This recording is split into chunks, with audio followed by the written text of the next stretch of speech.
Sam Sharp Teachers College, beacon on the hills of Montego Bay.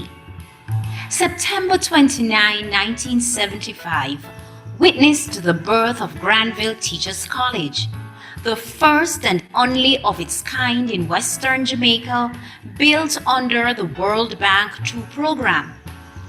1 year later, the institution was renamed in honor of national hero, the Right Excellent Samuel Sharp, with the expressed mission of providing a consistently high standard of training to produce lifelong learning professionals dedicated to rendering altruistic service and be formidable change agents in the global environment. Thus, the college commenced operations with a grand total of 150 students. The student population has since grown to approximately 750. The institution adheres to its motto, service, commitment, excellence as its guiding principle, ensuring that all staff and students are empowered to be committed, dedicated professionals who endeavor to serve the community, nation, and the global society with distinction. Initially offering a diploma in primary education, the college has now evolved and expanded into offering a Bachelor of Education degree in a number of additional specializations, including early childhood education, special education, school counseling, and secondary education programs, including Spanish with English language and literature, Spanish and French, English language and literature, biology and mathematics, biology, double major, and mathematics, double major. Basic matriculation requirements are 5 CSEC subjects inclusive of mathematics and English language, 1 physical science subject, 1 social science subject, and 1 other at grades 1, 2, or 3 general proficiency. Stipulations may vary depending on the specific program. Double major programs require CAPE passes in the area of specialization. The college also offers a pre-college program which individuals may use as a stepping stone to matriculate into the Bachelor of Education program if they do not fully meet the requirements. In this program, students may do a minimum of 3 subjects along with 2 free college courses. CSEC subjects offered are English language, English literature, chemistry, social studies, human and social biology, physics, mathematics, Spanish, and French. In addition to its Bachelor of Education programs, the college offers an associate degree in teaching with concentration in the skill areas, a postgraduate diploma in education, teaching for individuals who possess a bachelor's degree or higher and wish to teach in their area of specialization, and an advanced degree for holders of a teaching diploma who wish to upgrade to the bachelor degree. Sam Sharp Teachers College boasts a range of facilities aimed at meeting the educational and psychosocial needs of both staff and students. A student registry, a student affairs unit, 2 computer labs, library, a language lab, music room, art room, science lab, a multi-purpose hall, conference room, gym, students lounge, counseling center, a wellness center, and a diagnostic and early intervention center rounds up the facilities that are available on campus. Committed to the development of a holistic educational experience, the institution encourages students to fully engage in activities which fall outside of the strict classroom space, Each year, students participate in field trips, workshops, seminars, expositions, debating competitions, and so on.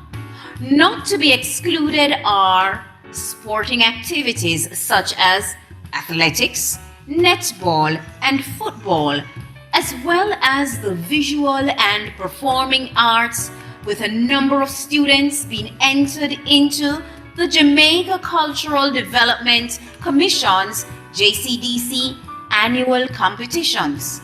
Students are also stimulated through their engagement in one or more of the clubs and societies operating at the institution. The leadership skills of students are honed through service on the Sam Sharp Teachers College Guild of Students, which is the official body which represents the interests of students. It is recognized as the communication bridge between the student and the management of the college. Each year, the Guild develops and executes a range of programs aimed at serving the interests of the student population. Community outreach lies at the heart of the institution. Programs such as the Lunch Sacrifice, Marching Band, and the Young Jamaica Ensemble ensure that a synergy between the college and surrounding communities has been created and maintained throughout the years since the college's inception. Thousands of marginalized youth have benefited significantly from the work of these programs. Being a residential institution, SSTC offers limited accommodation for persons pursuing the full-time Bachelor of Education program. The three halls of residence are the Wesley Hewling Hall of Residence, the Carol Grant Gordon Hall of Residence, and the Gladys Gray Davis Hall of Residence. To apply to join the Sharpite family, complete and submit the prescribed application form to the admissions office at Sam Sharp Teachers College, or apply online at sstc.edu.jm. sstc.edu.jm. Be sure also to follow us on social media at Sam Sharp Teachers College.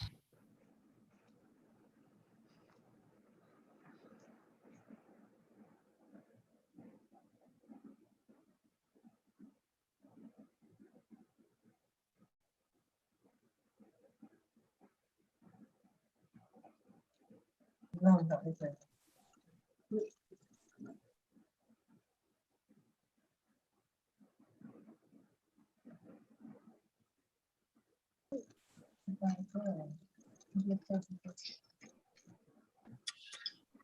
The speaker is muted. Can someone tell her? The speaker, you're muted. Yes, okay, thank you so much. All right, so yes, ladies and gentlemen, all that you need to know about Sam Sharp Teachers College, the teacher training institution of choice, located in Granville, St. James, offering a range of Bachelor of Education programs. I am Theresa Reed, the Placement and Promotions Officer here at Sam Sharp Teachers College, and I will be guiding you through this afternoon's program. I would like at this time to specially acknowledge our board chairman, Mr. Norman Reed, and other members of the board here present, our principal, Dr. Lorna Gow-Morrison, Ms. Janet Silvera, President of the Montego Bay Chamber of Commerce, and other members of the chamber who might be here at this time. Our two presenters for the afternoon, Dr. Novlet Panton of the Bank of Jamaica and Ms. Alison Peart of A. Peart Advisory Services Limited. They will both be introduced later in the program. A pleasant afternoon to everyone. staff and students, members of the media, other distinguished invitees and guests, ladies and gentlemen, welcome all. Welcome, welcome to this, our session. And we thank you so much for tuning in to this, the SSTC Chamber of Commerce jointly hosted virtual webinar titled Digital Currency or Digital Hype. This afternoon, we will be having two presentations, followed by a segment where you will be able to raise your questions and have them answered by the experts in the house. But before we do this, I invite our principal, Dr. Lorna Gao Morrison, to give her remarks. Mrs. Theresa Reed, moderator, Mr. Norman Reed, and other members of the Sam Sharp Teachers College Board of Management, Ms. Janet Silvera, and other members of the Montego Bay Chamber of Commerce and Industry, Dr. Novlet Panton and Ms. Alison Peart, our esteemed presenters, members of the Sam Sharp Teachers College family, local and international, members of the media, ladies and gentlemen, good afternoon. Digital currency or digital hype. Ladies and gentlemen, this topic resonates with and conveys what we do here at Sam Sharp Teachers College. Here we are, operating in the digital age, being current and ensuring that as a college community, we act with excellence to separate current realities from current hype. Our current realities have resulted in our college being current and timely as we live our vision of satisfying the needs and aspirations of a dynamic society through research, service, and the demonstration of excellence. The digital space has certainly provided us with digital challenges and digital opportunities. But as a result of the digital opportunities and the challenges as well, the Sam Sharp Teachers College continues to impact and transform, and we give thanks. First, I want to apologize for the postponement of the virtual Haute Couture that was scheduled for Thursday, April 1, 2021. Ladies and gentlemen, good things will really come to those who wait. The virtual Haute Couture will be held soon. And guess what? The prizes and the categories remain the same. So please keep checking our social media pages or virtual Haute Couture approaches. Opportunities as a result of COVID-19. Our guidance counselor continues to be digitally current and caring by hosting ongoing wellness initiatives for students and staff. Much thanks to her, other colleagues, and our colleagues in training for the virtual mentorship programs through which academic, social, and emotional support are being provided for student teachers. The virtual landscape has certainly brought us opportunities to ideate, upskill, and provide differentiated nurturing virtually. We give thanks. Ladies and gentlemen, our virtual Mr. and Mrs. Sam Sharp Teachers College Berishas, which seeks to encourage community building within the immediate environs of the Sam Sharp Teachers College and other external communities, as well as to help our colleagues in training develop a critical role in education through use of their talents to manifest skills such as problem solving, philosophizing, and communicating to effect change within their immediate social environments. will take place in May 2021. It will happen virtually with specific sections being live. Promotional paraphernalia and contestant photographs have been published on the pageant's official Instagram page. Their researchers or contestants will certainly make the deities of Yoruba and our college proud. Please stay tuned. Also, please stay tuned for updates regarding our virtual art show or virtual sports day and other webinars. Thanks for being here with us. The Sam Sharp Teachers College is committed to living its motto of service, commitment, excellence. This webinar is very timely as we all need to understand emerging currencies for transactions in the digital space. Are you filled with fears, excitement, or a want to understand feeling? Regardless of your disposition, may this virtual webinar inform, impact, and transform as we navigate the digital age and the digital space in digitally current ways. Please feel welcome and enjoy. Thank you so much, Dr. Gull Morrison. So in March of this year, it was announced that the Bank of Jamaica will, by 2022, be introducing the use of digital currency in the Jamaican economy. And a pilot will be run from as early as next month to the end of this, to December of this year. Now, I think that many of us have questions whirling in our minds, such as what exactly is digital currency? How will it work? Will it eventually replace physical cash, or will it coexist?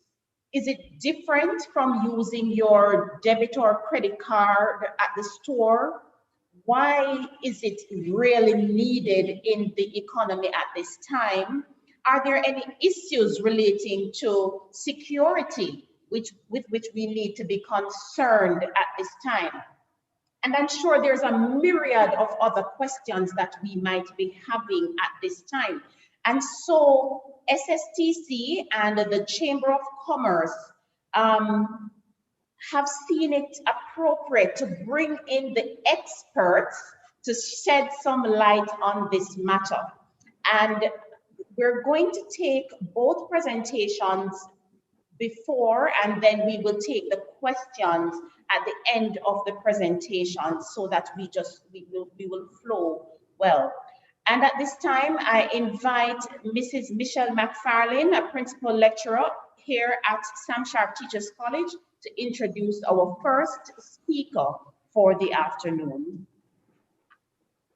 Ladies and gentlemen, Mrs. Reed, our moderator, our board chairman, Mr. Norman Reed, and other members of the board, our principal, Dr. Gull Morrison, Ms. Janet Silvera, and the other members of the Chamber of Commerce, our Sam Sharp family, members of the media, and all others. Please allow me to tell you about Dr. Novelet Panton. Dr. Novelet Panton is the Division Chief of the Financial Markets Infrastructure Division at the Bank of Jamaica. She has responsibility for the payment system, cambio and remittance, and the licensing and monitoring departments. The payment system department is responsible for ensuring that Jamaica's payment and settlement systems operate in continuous compliance with the rules and regulations that underpin various payment systems. The overarching objective, of course, is that of engendering and maintaining public confidence in the payment systems and payment instruments that are routed through the system, particularly the real-time gross settlement, the central security depository, the automated clearinghouse, the multi-link, and QNet, that is the quality network system. Dr. Panton's area of responsibility also extends to the provision of authorization to payment service providers to issue electronic retail payment services, as well as researching, advising, and implementing fintech innovations. In addition, the licensing and supervision of money services business, that is the cambios and remittance entities, fall under her purview. Dr. Panton has served the Bank of Jamaica for over 37 years in various areas, inclusive of currency operations, economic research, human resource, training and pension administration, corporate risk management, and financial markets infrastructure. Ladies and gentlemen, experience gained over these years is priceless, and we can see why it is such a privilege to be here today to sit at the feet of Dr. Panton, who holds a PhD in economic development policy from the University of the West Indies and is also a Justice of the Peace. Who best, ladies and gentlemen, to speak to us about digitalization and the regulatory environment? Dr. Panton, we are excited to hear your presentation. Thank you so very much. Thank you so very much. And I'm very excited to be here. And I'd like to say thank you to the Sam Sharp Teachers College for this invitation, along with the Montego Bay Chamber of Commerce. No, I don't know about sitting at the feet. That part I can't speak to, but I do know that the Bank of Jamaica has been going into what we call our digital currency. And you have given me a topic to speak on, digital currency or digital hype. Now, I've been given 30 minutes. I'm not sure I need all of that, but I've done a presentation that I'm now willing to share with you and will take your question. I will now share the presentation. My focus will be on, and allow me to share the presentation at this time. My focus will be on central bank digital currency. And the answer, and I will wish to answer the question as to whether it is a hype.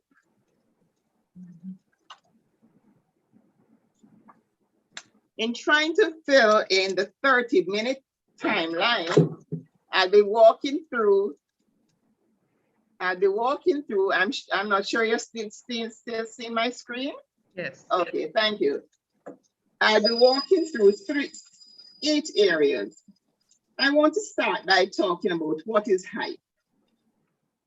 I want to talk about the evolution of money. I want to speak to what is digital currency, and then bring it home to what is central bank digital currency. In this presentation, I want to show that CBDC, central bank digital currency, is not a hype. I wanted to walk you through how the CBDC, the Bank of Jamaica's central bank digital currency, how it will work. Of course, we'll have to talk about the benefits and the risks. And then we need to talk about the pilot, how we are going to test it before we roll out. So for those 8 sections, we'll begin. What is hype? This is going from dictionary now. And when we look at it from a noun perspective, hype is extravagant or intensive publicity or promotion. Yeah? When we look at it from the verb, hype is to intensely promote or publicize a product, often exaggerating its benefits. Huh? In Jamaica, in our context, when we talk about a hype, we're talking about excitement, but with no substance. Now, is that what CBDC is about? I think not. Let's look at evolution of money. Recalling the days gone by when there was not a means of payment, persons used to barter. No, barter was not a hype. It was something that lasted for a very long time. Earlier, before the program started, Alison and I and others were talking about Lucy Yam. And I want some Lucy Yam from Alison. And she wants what? Some saltfish from me, right? We're gonna cook saltfish and Lucy Yam. So we barter, we exchange. Then we move to a time when, and barter lasted a long time, so that was a hype. Then we move to physical objects as money. And recall, persons used to use shells. Then there was a time when paper money. We're still using paper money. Gold, credit cards. People can't go anywhere without their credit cards. Then we talk about there's a time when we have electronic money, right? Which is just a store of monetary value on a device, right? Then we are into the era of these cryptocurrencies. And now we are talking about digital currencies, cryptocurrencies, and I'm going to show the difference between what persons term cryptocurrencies and what I'll be speaking about central bank digital currency. Now, throughout this evolution, these are not hypes. These are all for a very long time. When we talk about fintech evolution, we talk about a time when we call just cash and checks. You give persons either cash or you write a check. Then we had a second wave of fintech evolution where we talk about credit card, debit cards, prepaid cards, online banking, mobile wallets. Then we're in this wave now where fintech innovations have taken us to digital currency. Now, what is digital currency? I'm going to speak to that before I speak specifically to central bank digital currency. Now, digital currency is a payment method existing only in electronic form. That is not new to everyone, we all know that. It is the overarching umbrella for virtual currency, with the latter oftentimes used interchangeably with cryptocurrency. So sometimes persons hear virtual currency and say, oh, it's cryptocurrency. Use it as one. However, cryptocurrency is only just one type of virtual currency. So what is central bank digital currency? CBDC for short is a digital form of central bank issued currency and is therefore legal tender. Legal tender meaning that when it is used, it is recognized in the jurisdiction in which it is being used. It is fiat currency in digital form, meaning that it is your own paper notes and coin that is now being placed in a digital form. It is not to be confused with cryptocurrency, which is privately issued and not backed by a central authority. CBDC is fully backed by the central bank. The central bank, in our case, the Bank of Jamaica, is a sole issuer. So we have said this, central bank digital currency is not cryptocurrency. Is one takeaway you're going to take away this afternoon. It is not cryptocurrency. CBDC is defined by the Bank for International Settlement as a new variant of central bank money, different from physical cash or central bank reserve settlement accounts. Now, we spoke about digital currencies a wide area, but I'm placing it in two areas this afternoon. Digital currency, central bank, one aspect is central bank digital currency or digital fiat currency. That is what we're about at the central bank. Another aspect of a digital currency is cryptocurrency. We are not about that, right? I'm going to spend a few minutes because I want clarity in this, and I'm going to spend a few minutes in just saying a few words on what is cryptocurrency. So at the end of the day, will never mix cryptocurrency with CBDC. Cryptocurrency is a form of unregulated digital money that is not issued or guaranteed by a central bank. Of course, it can be used as a means of payments. These are currencies that are created and circulated within a particular virtual community with their own denomination and are mostly used for the exchange of goods. It is a digital representation of value that can be digitally traded, right? It can function as a means of exchange, a unit of account, a store of value. But guess what? Recall what I said earlier, it is not legal tender. See, and so let's recap a bit.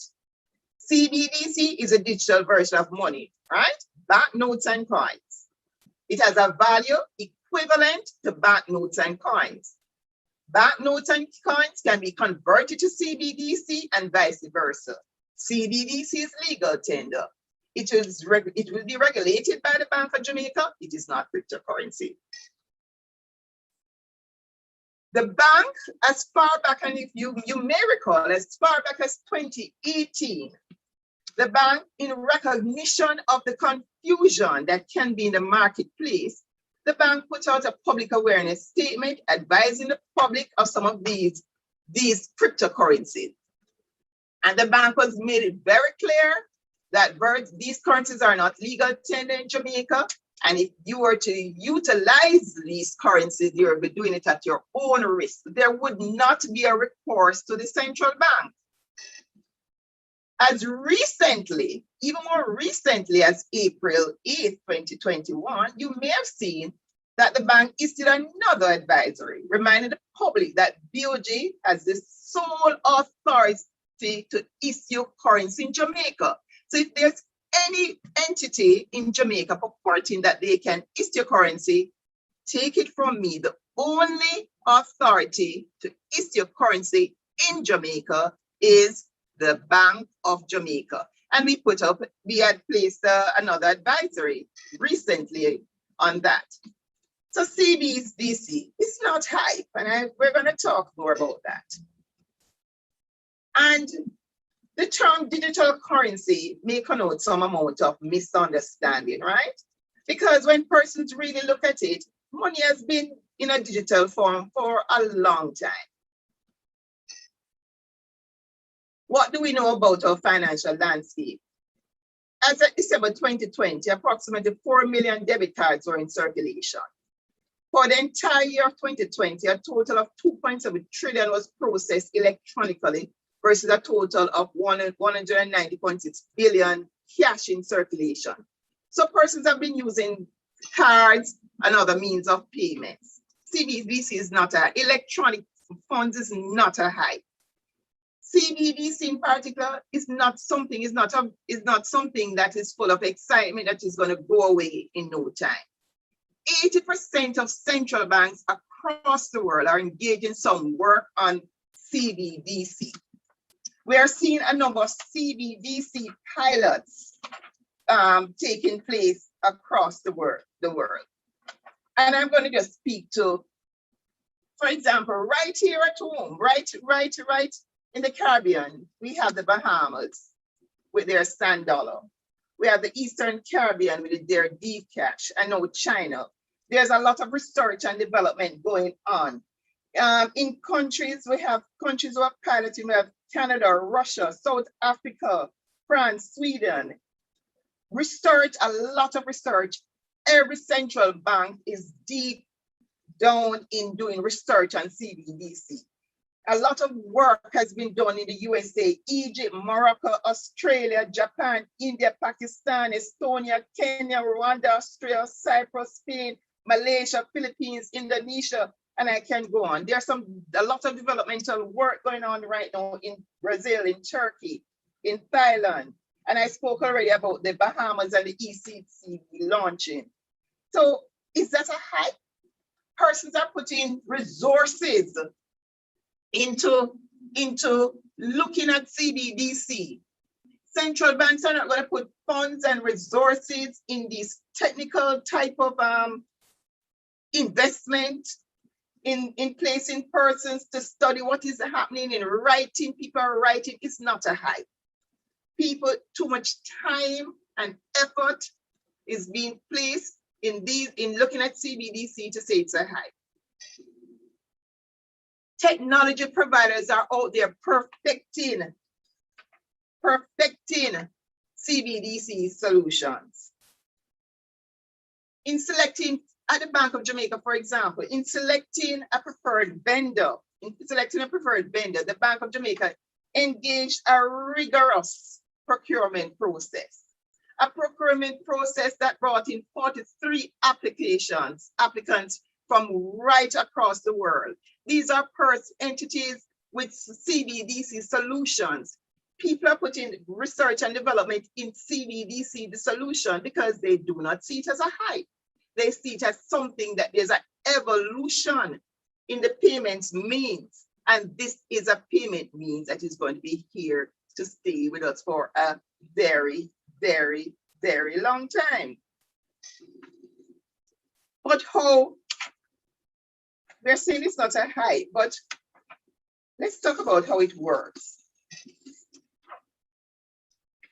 The CBDC to be issued by the Bank of Jamaica is solely for domestic use and not to be used cross-border. And I need to say that again. It's only for domestic use. So there's no issue about foreign exchange or anything like that. It is a Jamaica dollar equivalent of our fiat currency as we know it. The BOJ will issue CBDC to deposit-taking institutions licensed under the Banking Services Act, which is the commercial banks, building societies, merchant banks. In addition, the CBDC will also be issued to payment service providers that are operating the bank's fintech regulatory sandbox. And I'm going to speak to that later on.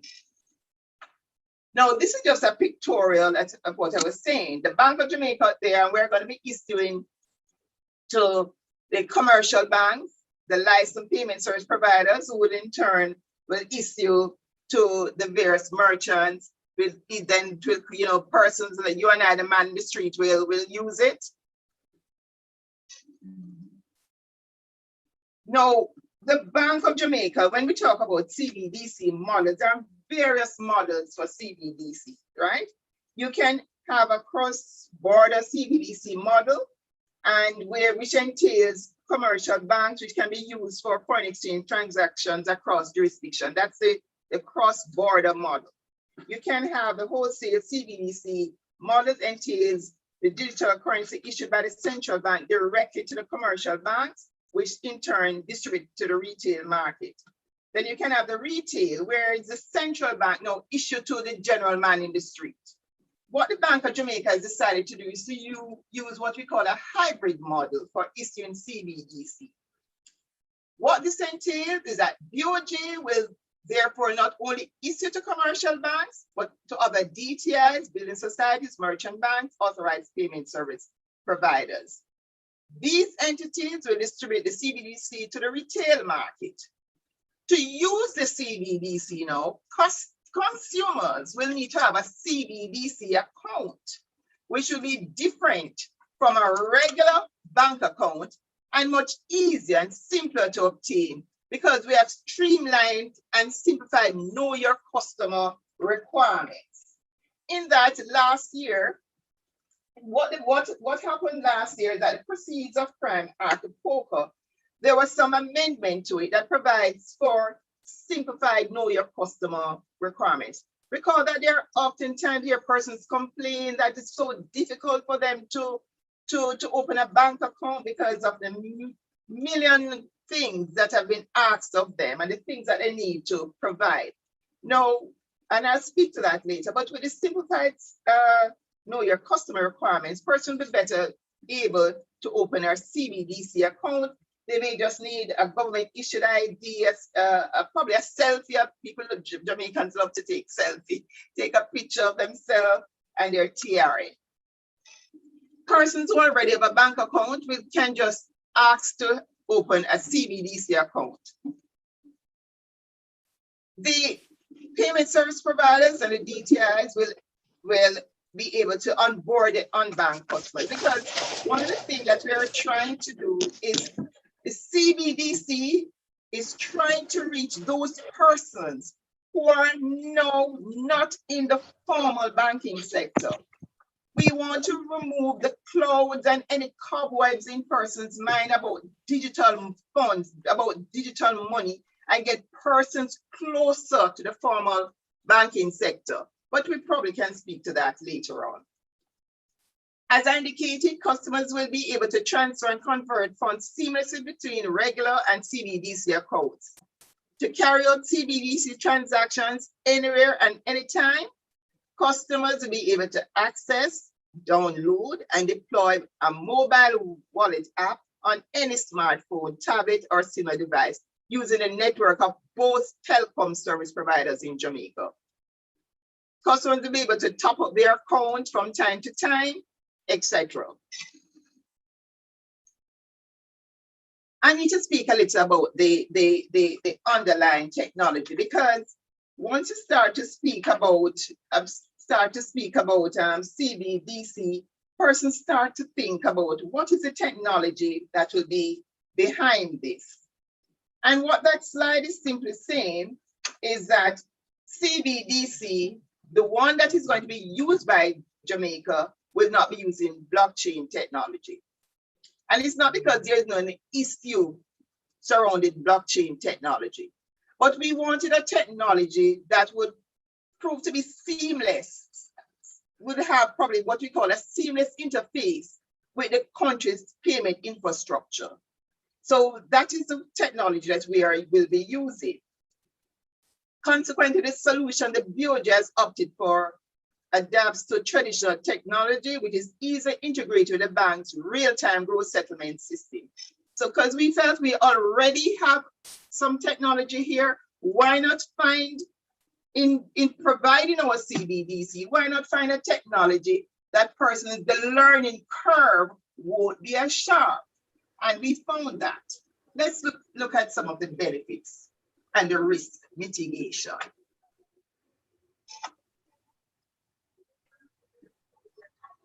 A benefit for us, it is that when the central bank says that we are issuing CBDC, it will be nationally acceptable because of the integrity of the issuer. The integrity of the issuer, and the issuer is your central bank, the Bank of Jamaica. Anton, Yeah? are you playing a second device? A second device? Yes. No. Are you seeing my screen?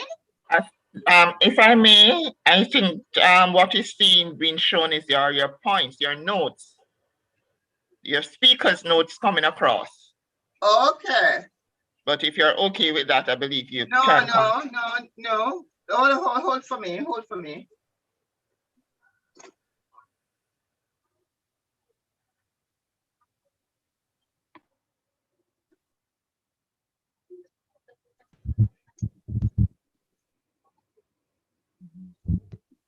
Okay, what you're seeing now, are you seeing a slide that says the CBDC issuance process is similar to that of CAD? Not seeing the presentation anymore.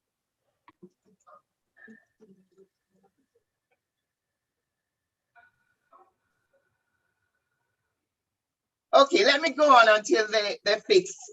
In the interest of time, you can take down the presentation. Let me speak in the interest of time until the presentation comes back up. CBDC issuance process is similar to that of cash, but it will be more efficient. Some of the benefits are, we want to enhance our financial inclusion. We want to enhance financial inclusion. CBDC will come at no additional cost to the consumers. Are you seeing the screen now? Not yet. Okay, sorry about that. Technology. CBDC, no additional cost to consumers. It is a secured means of payment. It is a secured means of payment. I'm going to turn off my, okay, my camera is off, but you can hear me? Still hearing and seeing you. Okay, it is a secured means of payment.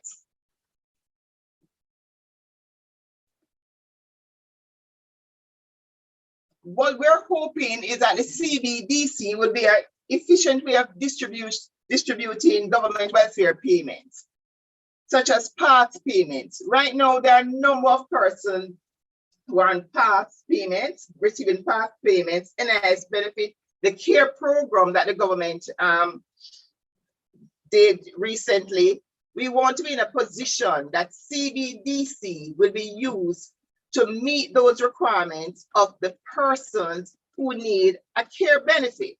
Instead of the persons going to line up somewhere to get the benefit, they can get it through the CBDC.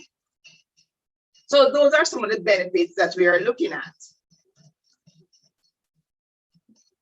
Someone tell me when you start to see my screen again, please. Seeing the screen. Okay. Seeing it now. Okay. Okay. So we spoke about the benefits. Let's look at some of the risks, because we cannot speak about the benefits when you're talking about digital, anything digital. First things persons ask about, what about the risk? And there are in fact some risks, and I'm going to speak to how the Bank of Jamaica, or we have what we've been doing or have done to mitigate those risks. There are going to be issues of anti-money laundering, data privacy and protection. People want to know that they want to know whether their information will be protected. There are going to be issues of cyber security. There are going to be issues of cyber security. Let's look at the AML CFT mitigation. Now, recall that I indicated that we'll be issuing CBDC to DTIs and to payment service providers. These are already authorized and under the regulation of the Bank of Jamaica. Now, because they're under the regulation of the Bank of Jamaica, these entities already fall under the Proceeds of Crime Act, with DOJ being the competent authority. So nothing will change, right? So the AML CFT regulations will still be applicable. So nothing will change with respect to this digital currency. The design of the CBDC allows for tracking of all payment by the FIs, by the financial institutions, and by the relevant authorities. So, Slide gone back to slide 1. okay, not knowing what is happening here. The design of the C, but I'll continue to speak. The design in terms of tracking of the CBDC, remember now, recall that when you have a commercial bank account, the commercial bank has your information, right? So the commercial bank will know your name, your address, etc. The commercial bank will have that information on you with your CBDC account. So there's no change, no change. So that will remain the same. The Bank of Jamaica now, in terms of that information on you, the Bank of Jamaica, we will not have that information because your account is not with the Bank of Jamaica. It is with your financial institution. Your CBDC account is with your financial institution or with your payment service provider, right? The only way the Bank of Jamaica is going to have that information is if the Bank of Jamaica, through a court order, asks for that information. When the Bank of Jamaica will have a broad sense of the amount of CBDC, because of course, where the issuers going to the financial institution. The information that comes back here is just information on those global, in a global sense. What the information on your name, or even if there's a number to your CBDC wallet, it will be what we call tokenized, in that it will come in encrypted. So the Bank of Jamaica won't have that information on you in terms of your your data privacy. Are you now seeing my screen? Yes. Okay, so Bank of Jamaica CBD solution supports the protection of personal identity through built-in solutions such as encryption techniques, digital signatures, and multi-factor authentication mechanism. So a lot of that information that person may have a concern with, that now that we have because it's called central bank digital currency, the central bank will have all that information on you. No, we won't. Your information will still reside with your commercial bank.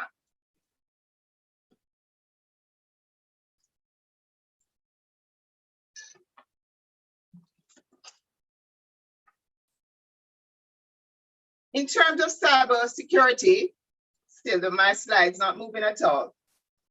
The banks, with respect to cyber security though, the bank's current cyber security framework is robust, with multi-tiered and in-depth defense strategies to include independent vulnerability assessment and testings.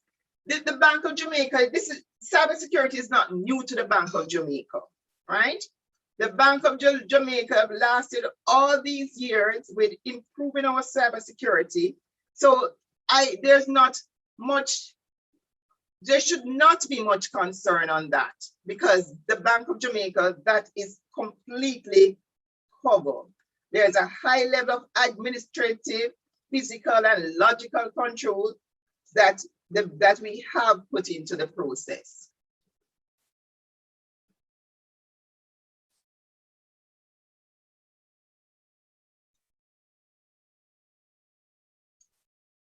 What is in it for you?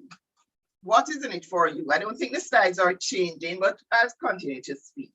What is in it for you? Individuals, consumers, and businesses will benefit from the sheer convenience from a broadened and more modern payment system.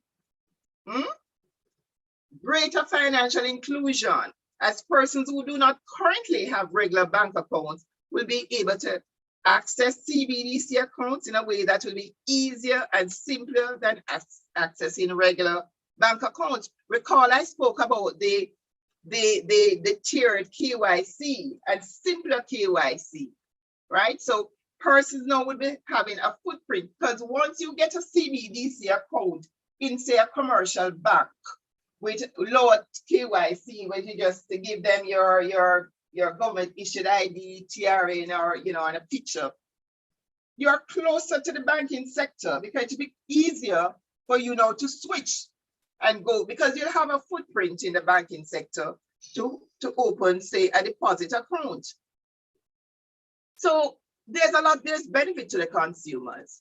The financial system will benefit, increase in systemic efficiency, and significant reduction in cost for cash distribution and storage. It comes at a cost for the financial sector, for the commercial bank to distribute and store cash, all right? An increase in the menu of items of services available to customers, and an opportunity to innovate unique products and systems. Because if you're a commercial banking entity, you now have CBDC. I can't foresee the commercial banking sector starting to innovate. See how they can use to find complementary products and service that will let the CBDC work for them. I think I'm going back into the slides are going back. I want to turn now to and of course the Bank of Jamaica. There's benefit for the Bank of Jamaica, increase efficiency by removing the time and effort it takes to forecast currency needs and order new currency in advance. There's significant long-term costs. There will be no wear and tear on digital currency. Right? Sometimes the banknotes that we see coming out, they are dirty. Not from the Bank of Jamaica, they come out brand new and crisp from the Bank of Jamaica. But by the time it goes through we have to take the taxi, we have to take the public transportation, different things. So there is an issue of hygiene too, right? And especially during COVID, this has come straight home to us and to everybody, even more so during this time. So using a CBDC is also part of modernizing the national retail payment infrastructure of the country. So we are moving from cash to check to digital currency, where it's a modern time we're in now. It is not a hype. It is not a hype. There's a natural evolution of things. So it is not a hype. CBDC is not a hype. The bank, and it's not a hype because we're at the point now where we are going to be piloting the CBDC. No. Are we saying that the Bank of Jamaica, we would have put so much effort, energy, and resources into this? We'll be piloting it in our sandbox. The Bank of Jamaica has initiated a process to test CBDC, the special testing environment known as the Financial Technology Regulatory Sandbox, and plans are currently underway. The testing will be completed by the end of the year, after which there'll be a rollout of the CBDC. There are certain things we'll be testing in the sandbox. We'll be testing the currency issuance process. We'll be testing the different use cases, how people use the CBDC. We'll be looking at the risk that may arise during the use of the CBDC. And I've already said the persons that will be, or the entities will be participating, the DTIs, the PSPs, etc. Now, the next steps is that we are going to complete this test December 2021. And it will be successful because all the groundwork, we have put those in place. We have our solution provider, eCurrency Mint out of Ireland, is an entity that has had a track record all long before they met with Bank of Jamaica. You can only look in Canada, the Philippines, those countries where eCurrency has done this before. Their job is, their technology is to provide technology for central banks to be able to issue digital currency. They are well respected and come with a good track record of doing this. So we are going to be rolling out our digital currency in 2022. Central bank digital currency is therefore not a hype. It is something that is real. It is something that's going to last for a very long time. It is something that is going to coexist. And let me say this, it's not that you're going to get rid of notes and coins. No, let's be frank, cash is still king. But we are going to have central bank digital currency coexisting with cash. Over the next year, over the next 2 years, the take-up, we are going to ensure, we are going to see what the take-up will be like, and we are expecting over time, because this will also require some cultural change, and over time, we are going to see this cultural change. Over time, more people will be getting more comfortable with the CBDC, and they'll be using the CBDC. It is not a hype. So with those words, I say thank you. And then, I will listen for the questions.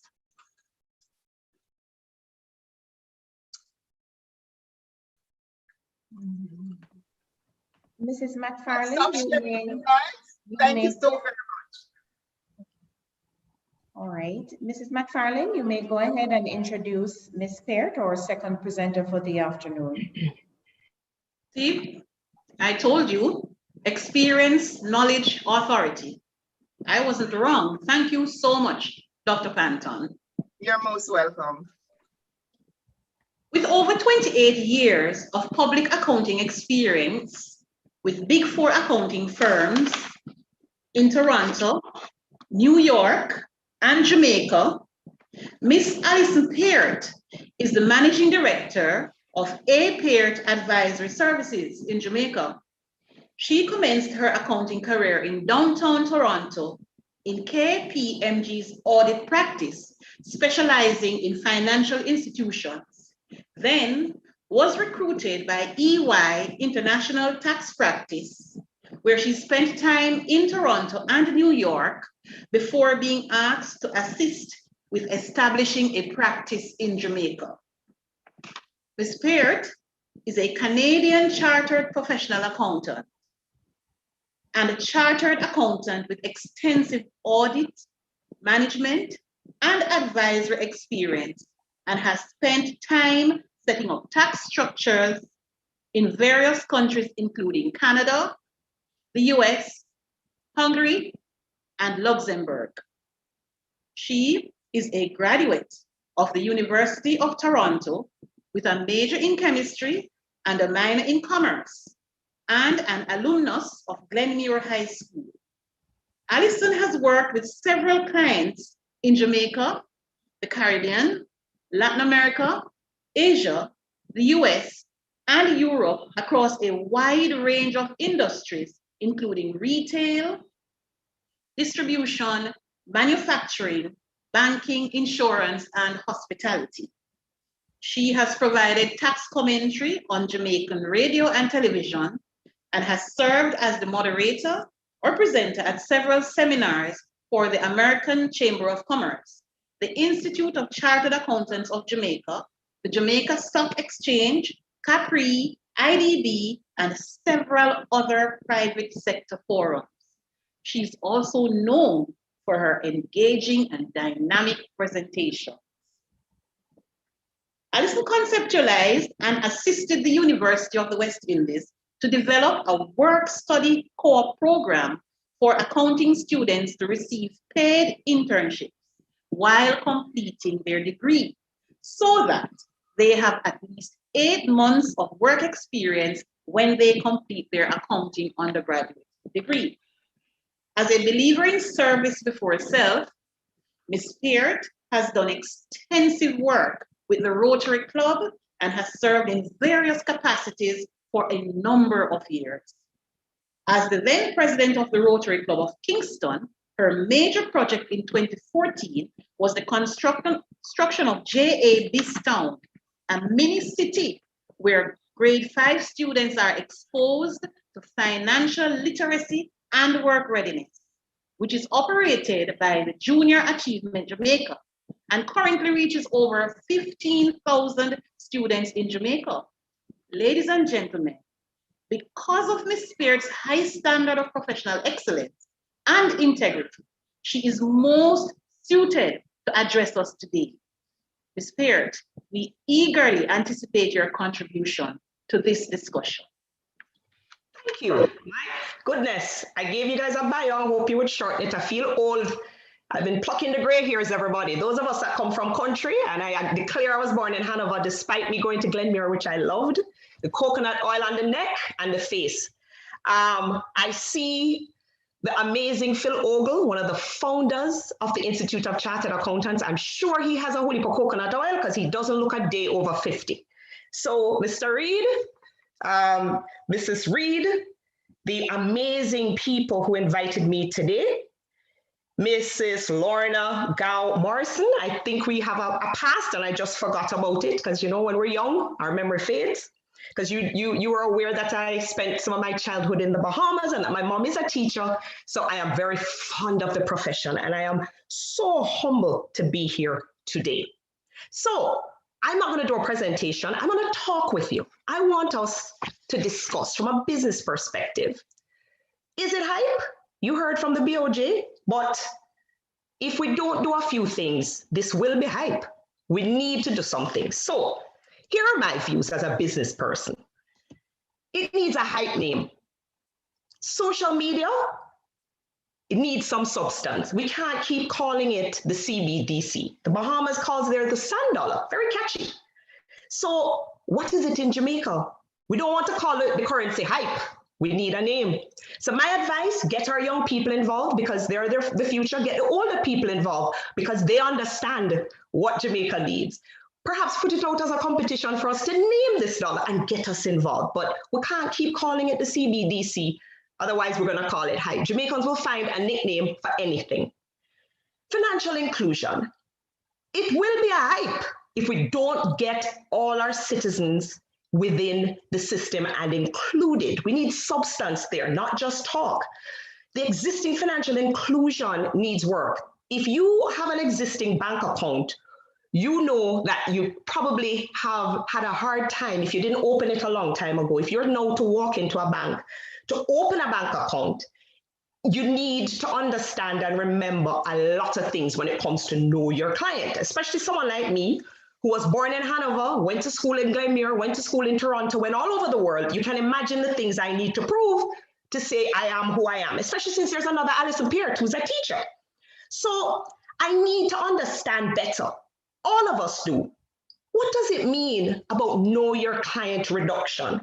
Because if we rely on the existing financial institutions, what they determine to be know your client may still exclude the majority of our wonderful farmers, our amazing gardeners, our helpers without whom most of us could not carry out our day-to-day affairs. Because for them to prove what they earn, it may be still difficult. So I take myself as an example. I operated in Jamaica for 18 years. Thought I was well known. I'm a chartered accountant. I carry a public accountancy license. But when I started my new business, the amount of information I had to give to the bank to open my bank account frightened me to think, I am an accountant and can do the cash flow. If I went to open a bank account, no, I needed audited financial statements, even though under the corporate law, I'm too small and don't require one. So the banks, as private entities, have their own restrictions in addition to what the government may put in, because they want to ensure they know their clients and they quite rightly will pick and choose who they want as a customer. So my big concern with financial inclusion is that if we're not careful, persons who currently are outside the system still can't come in because we're relying on the banks and the existing financial institutions to implement.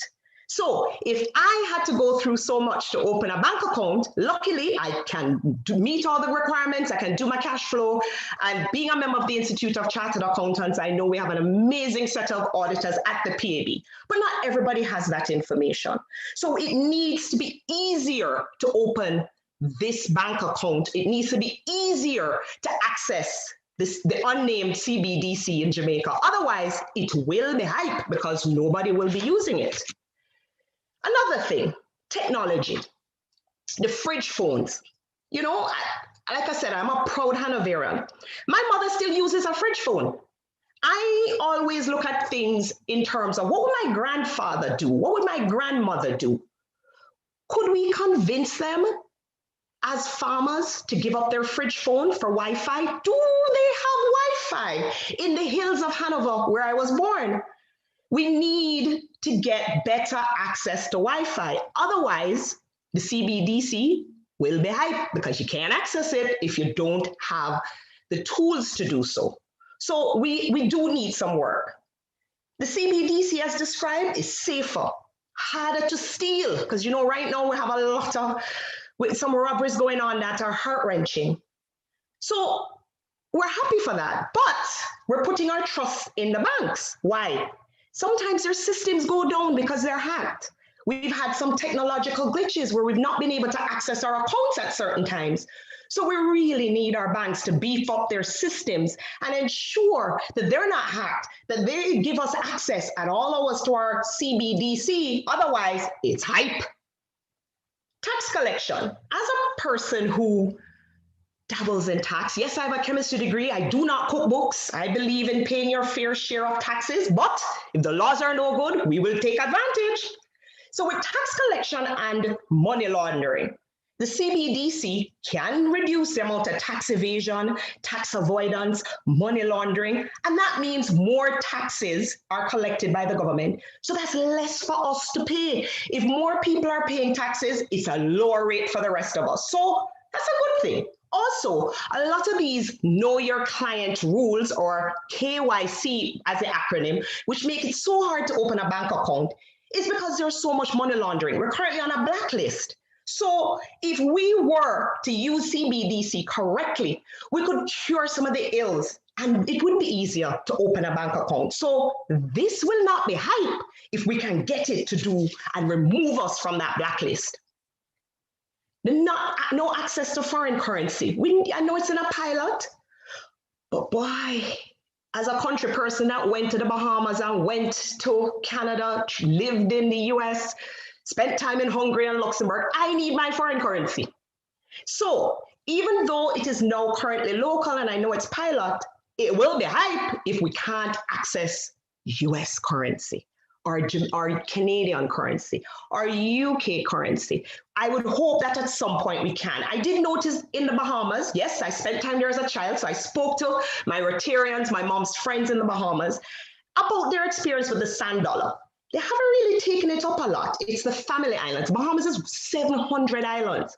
Nassau is what we normally know, but those are where the commercial banks are. They have used it for financial inclusion for the small islands called the family islands who don't have commercial banks. But I'm told in the Bahamas, the take-up isn't there yet, but it's still early days. So they have used the Bahamas dollar, though, is pegged to the US, so they're dollar to dollar. They don't have that foreign currency with the US dollar that we do. However, to get access globally, they have paired with MasterCard. So you can access your sand dollar with a credit card. So we as Jamaicans would hope that the BOJ at some point would have it such that we have access to our US dollars. Because some of us do bring in US dollars into the country by charging overseas clients. And we would want them to have access to US dollars. Because, you know, we like to buy certain goods and services. Another thing, financial literacy. We need more of it.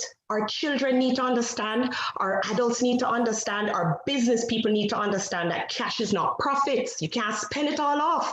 You need to have a financial plan.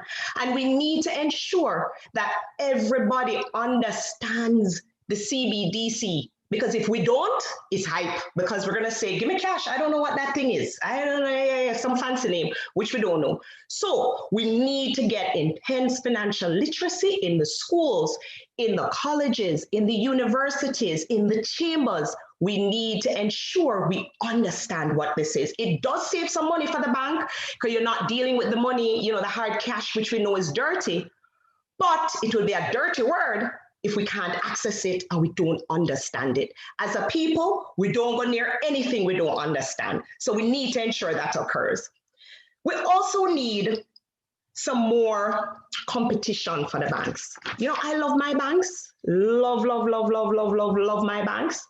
However, if we don't get the unbanked into a banking system, then we need the BOJ to step in. And perhaps, you know, Dr. Panton gave a wonderful overview of the various CBDC options.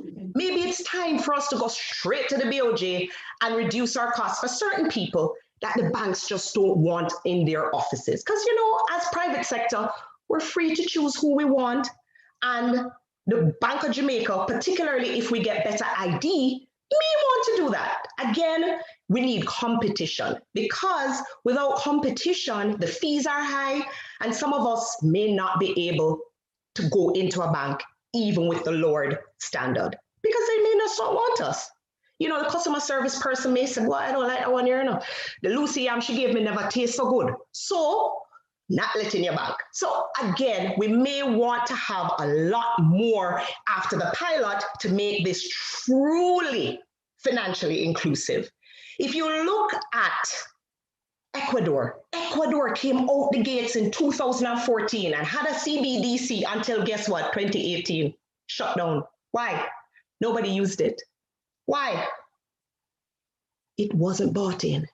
So our CBDC in Jamaica has great potential, but if nobody uses it and if we can't convince our people that it is something viable, it will be hype because it will go nowhere because there's still cash. I'm not encouraging us to get rid of cash. I'm just saying that we need to ensure that our citizens understand it and adopt it. I always say, you know, there's no bold reform without some difficulty. So BOJ, I think you need to push the envelope and be yourselves more innovative to bring this to the average man, to the gardener, the helper, my wonderful farmers in Hanover and in St. Elizabeth and all over Jamaica, because if we don't feed ourselves and we don't get that economy and we don't get these persons who may or may not be able to get into the banking system, including in this, it will be hype. And we don't want this to be hype. This is cutting edge. We as Jamaicans need to get on into this so that we improve our country, have a lower cost, and also include in it all of the productive members. So we need to ensure that you don't absolutely have to rely on the banks to get a bank account. We need access to the CBDC. So, BOJ, love you to death, love my banks as well, but we need some competition. We need to give access to persons who may not even want to go into a bank and prefer to deal with the BOJ directly. So we may need some more options. So, in conclusion, I think this is a good thing. It needs more explanation because there is still confusion as to what this really means. I know there's a pilot, but please, please, please give us a name. Please, please, please do more financial literacy, particularly in the schools. Get the children involved. You know, my biggest advisor is my 12-year-old son. He teaches me things I didn't even realize existed. So we need to listen to our young, because if we don't, the future is not going to be as bright and it's going to be hype. So if we really, really need to make a change, we need to ensure that the unbanked Jamaican, the average Jamaican in every corner of Jamaica understands the CBDC, has access to it, is not blocked by it, can trust it, and then it can revolutionize our economy if we get it right. And then it will not be hype. Thank you. Hello.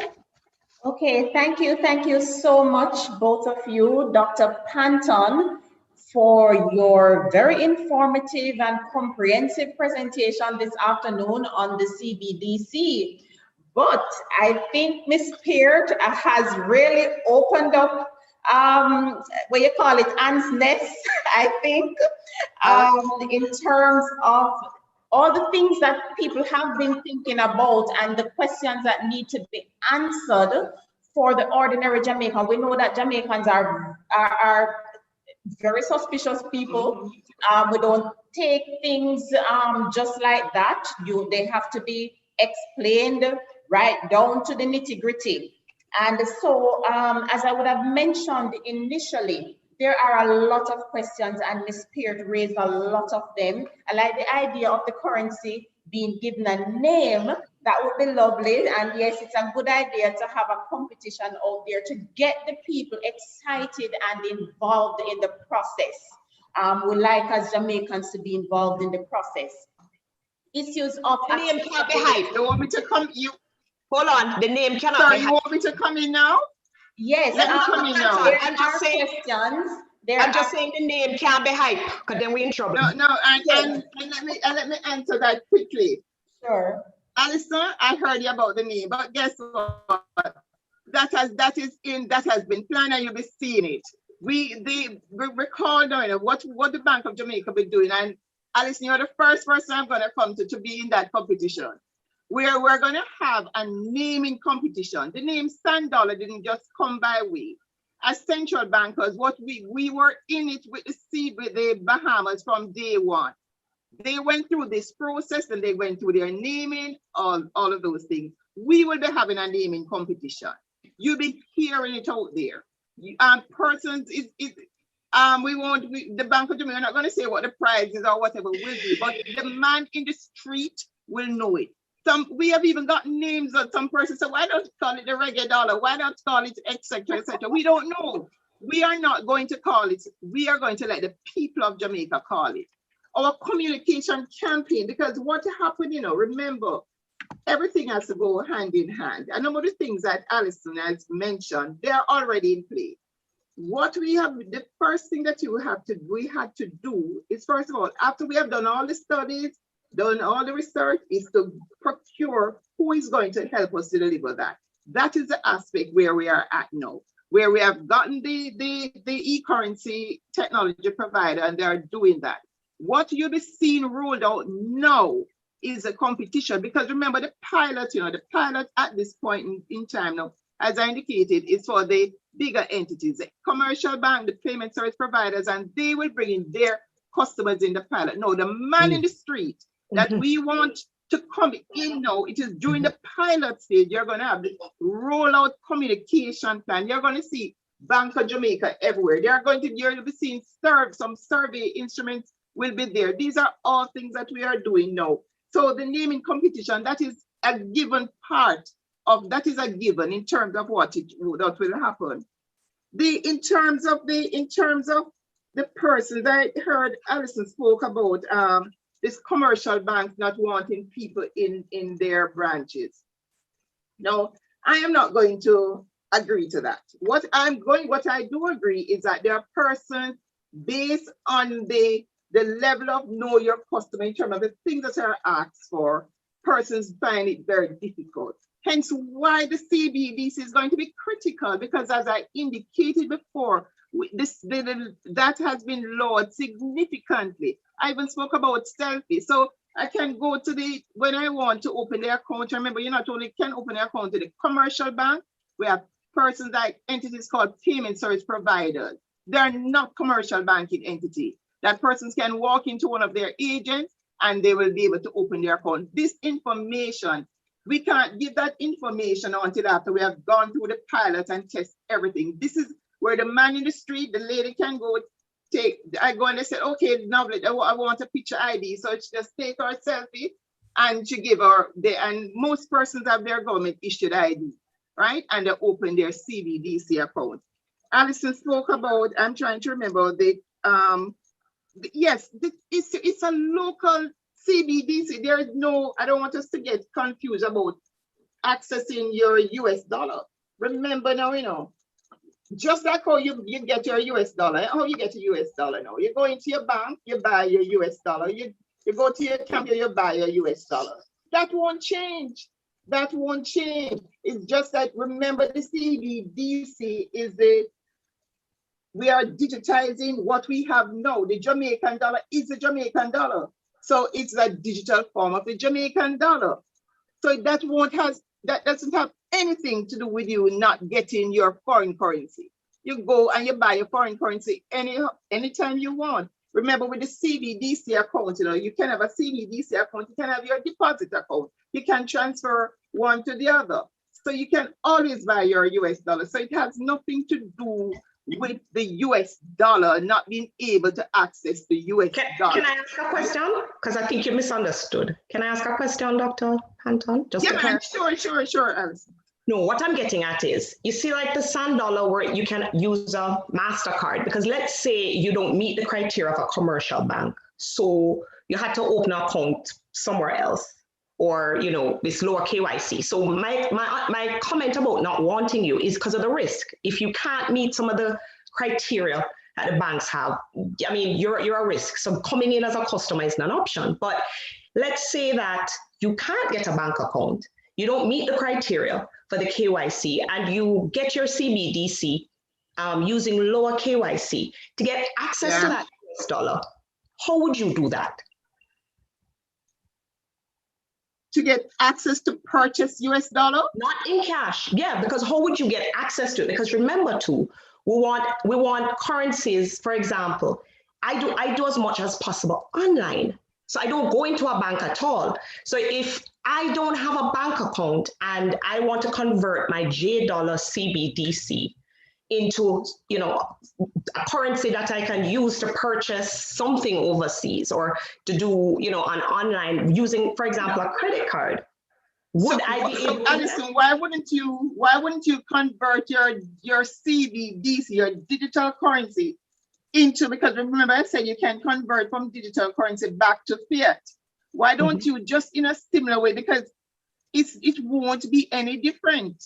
No, what I'm getting at is, when you say that it will only be J dollars, how would I go about converting it to US without, I would still have to get cash, wouldn't I? I wouldn't be able to do it electronically. How do you get US dollar now? How do you convert your J dollar into US dollar? I have a US dollar bank account. So in the commercial say someone who doesn't have a US dollar bank account, no. Right. They have only a local deposit account. How do they get US dollar? But you see, this is the issue. If you're trying to convince people to come in, you have to give them more options than they would have. So if somebody only has a local account, why would they do a CBDC and not just stay with their cash account?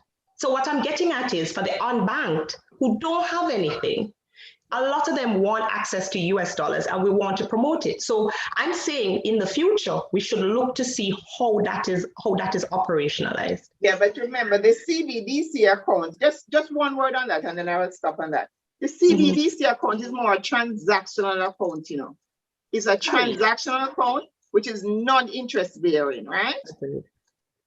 No, it's a transactional account that you want to buy. You want to use it to buy your jerk chicken from the jerk chicken vendor, and he has a CBDC account, and you can transfer the fund right from your using your mobile phone and purchase something as a transactional account. No, man, I agree, you know, because some of us have an Apple phone. Persons with significant balances in your CBDC account because they're using it for transaction purposes, because they know they can change from their deposit account, their fiat account, anytime by just sending a message to their bank.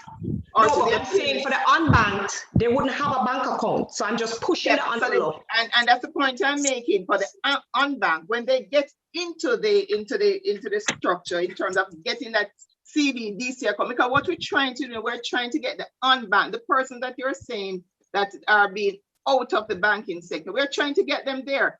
And this, don't underestimate that this is a leverage, this is a step in the ladder to get them there. Once they've set a footprint, they're persons with no footprint of anything where they're holding any money except in their house under their mattresses. So when they got there, that footprint, that is, don't underestimate that ladder that persons wish to get into. So that is very important. I agree with you, you know. I'm just pushing you. Remember, we have to be bold. And when you yes, and totally agree. And you see, for me, when I sell in a product, I want to sell something more than what they're getting now, because otherwise it's hype. And they're going to be getting more. And also, very importantly, we talk about the communication. One of the things that the bank, what we have been doing at the Bank of Jamaica, is that all up till today, all stakeholders will be involved in the CBDC. All of them we're having extensive discussions. So if you talk about the commercial banking sector, these are some of the things that we have been discussing. And the commercial banking sector, they're trying to, once they get on board, they're trying to find innovative ways. Because once persons start to use the CBDC, they themselves have to find innovative ways of how they can produce certain products or services.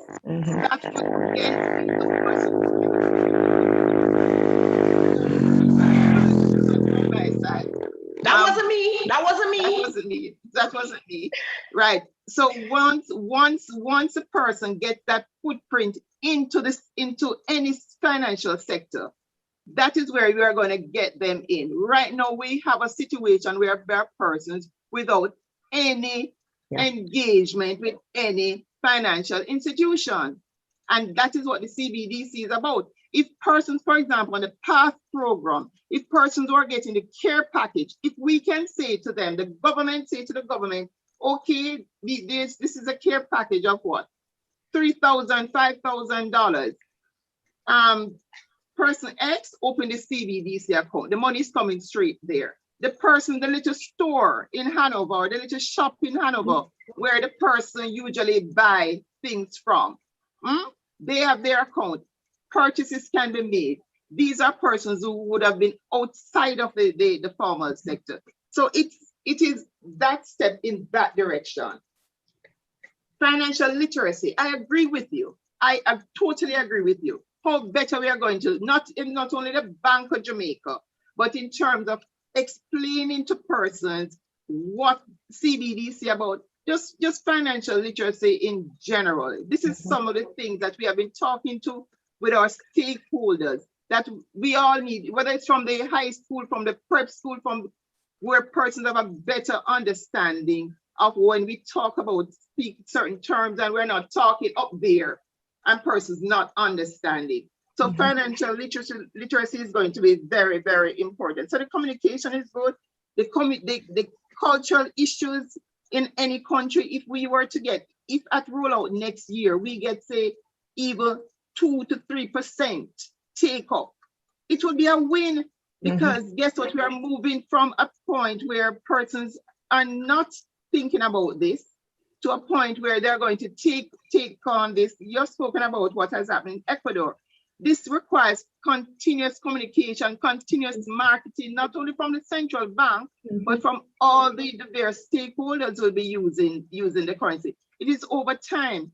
I must need to say that cash fiat money is not going to disappear overnight. It's not going, and it's not that we want it to disappear. We're just finding another means of payment. So it is going to coexist for some time.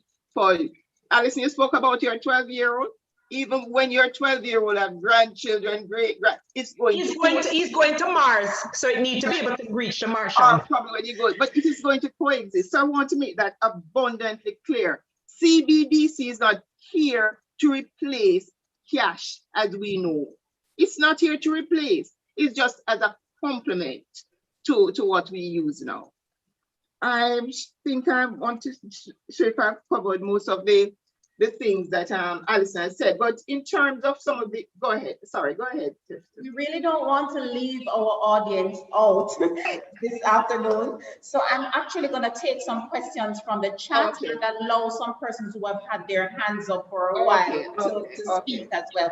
So Ferdinand's iPad 78 is asking, will there be insurance coverage and are there fees associated with this type of account? Okay, for the CBDC, for customers, it would just think of cash. When you, okay, let me put it this way, and I'll answer those two questions in one.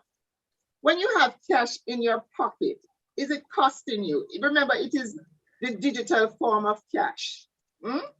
When you have cash, it's not costing you anything. So when we introduce the CBDC, we have to ensure that it will cost less to the public, to the consumers. We cannot introduce a means of payment and say it's a complement and it's going to cost you, right? Similar to the issue of you had asked about insurance, similar to the issue of insurance.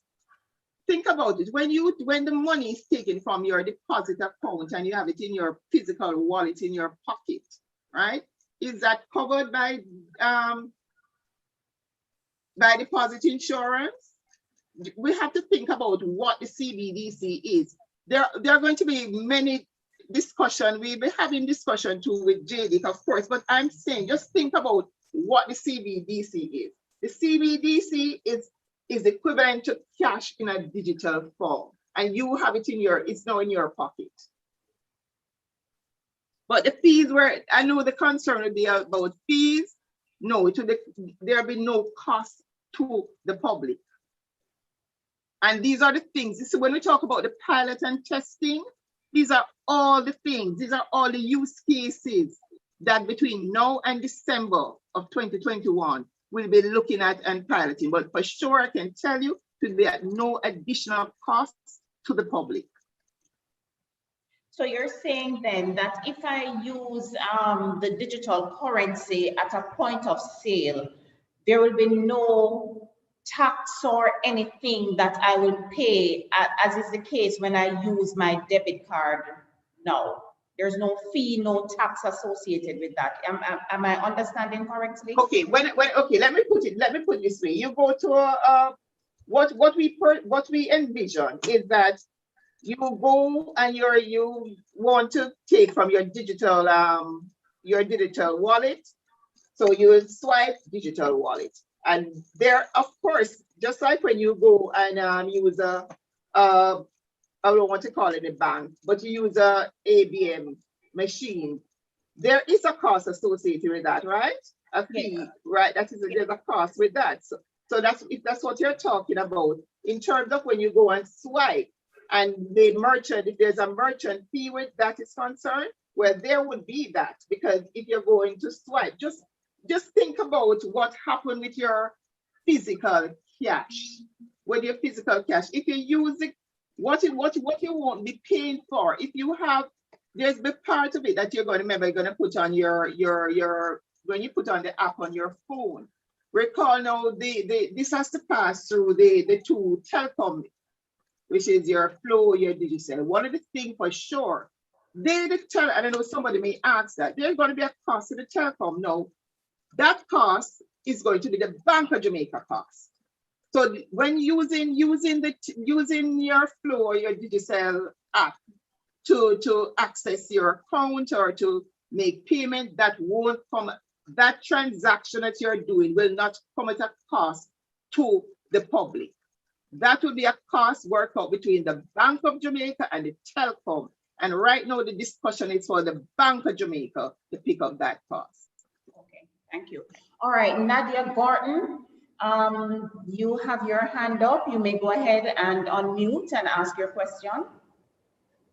Okay, I think some bits of it I got from other things that were mentioned, but I think I get where Mrs. Peart is coming from, and I get it and I understand, because as somebody living abroad but who manages their parents at home and so on, my parents are not going to do this.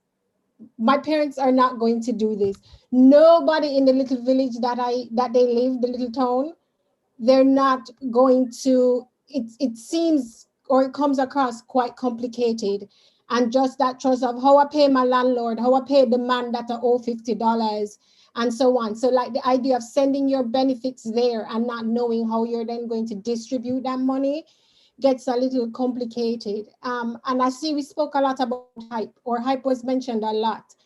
I agree that shouldn't be the name, but instead of knocking the hype, if we want this thing to have longevity, I think we should use the hype.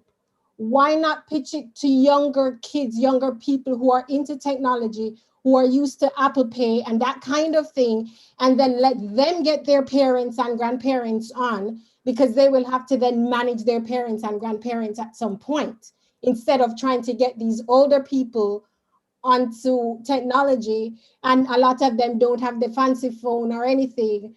My dad refuses to get a smartphone, and he's not even super old. Most of his friends, they refuse to get a smartphone. They don't use the ATM. They don't even use the ATM.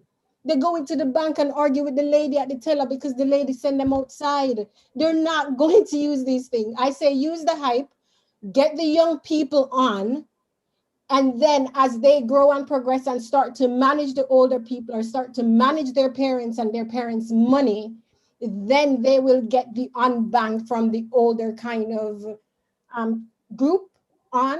But I think pitching to the older group and for the older group, it might die in a couple of years. It's not, I don't think it's gonna gain the traction to have any kind of longevity. And in 3-4 years, it's gone.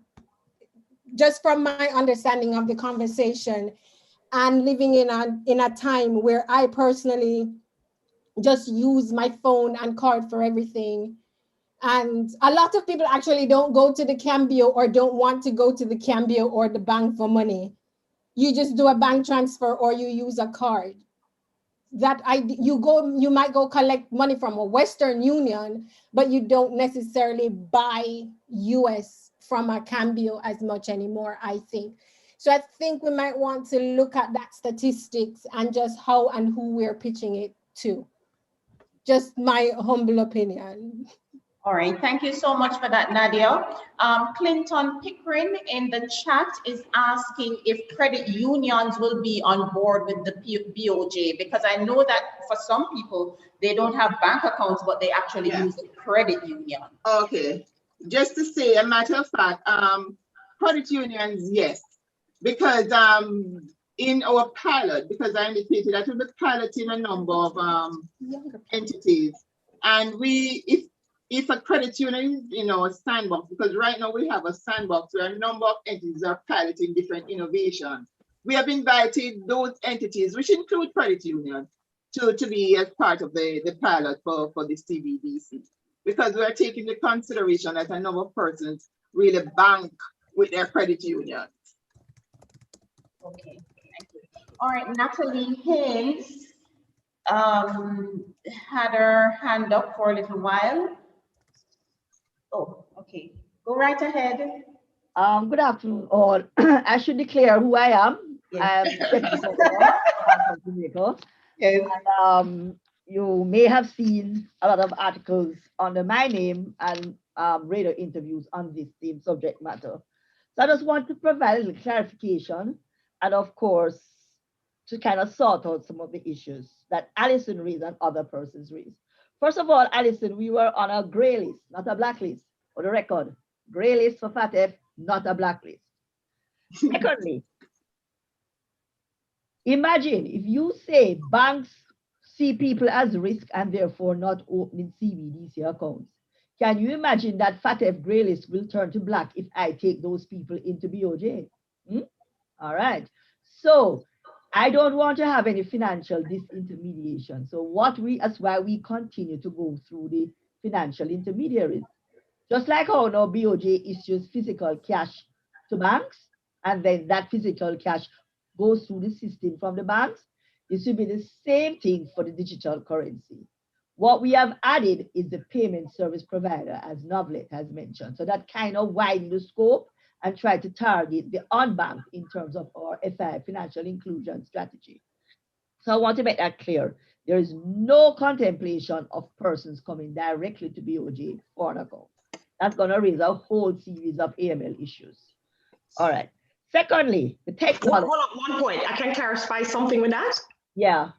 So for the average man, once you're not clean, whether you're gray or black, you're black. So I'm just being honest that right. Once you're on, whether you want to call it gray, blue, gray, black, once you're not viewed as perfect in terms of, I'm careful with the colors. Right. It's a problem. But there's a distinction for FATF. But what I'm saying is, right. But we're not clean. So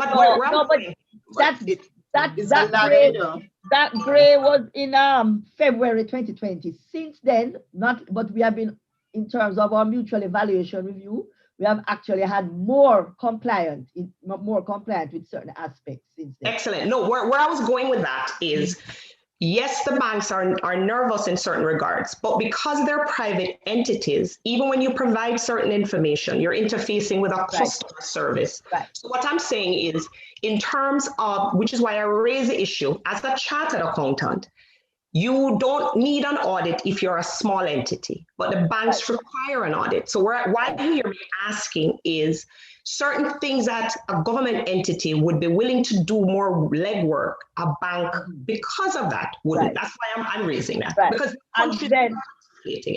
then secondly, if I bypass the banks to issue CBDC, it's going to have a negative implication for monetary policy. And that is what I'm all about, monetary policy. Because that's what you call financial disintermediation.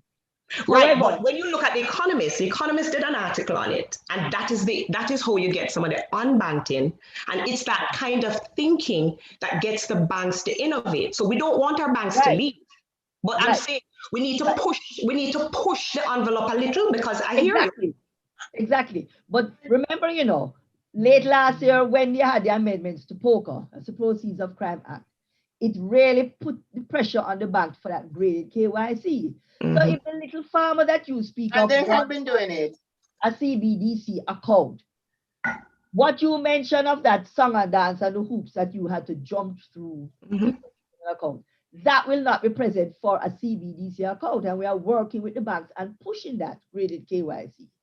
No, I'm glad to hear, because that's what I'm saying. I want to make sure, because as private entities, you as a government have less control over who they bring in. Whereas if I'm dealing with the government, you understand where I'm going. So no, man, I understand that.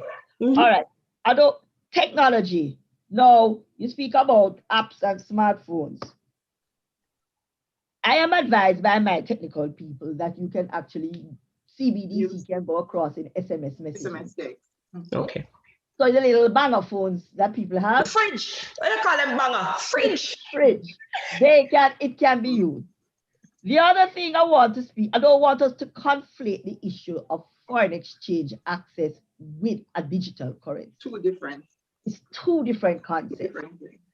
Anybody who wants to buy or has a foreign currency account, which are all, you can access your foreign currency. Remember now, on the Bank of Jamaica Act Section 22.8, if you are purchasing foreign exchange, you can only purchase from a bank or a cambio. You can have a foreign currency account with a bank. So I'm not quite sure what is the issue, because CBDC, that's not the intention to access the foreign exchange.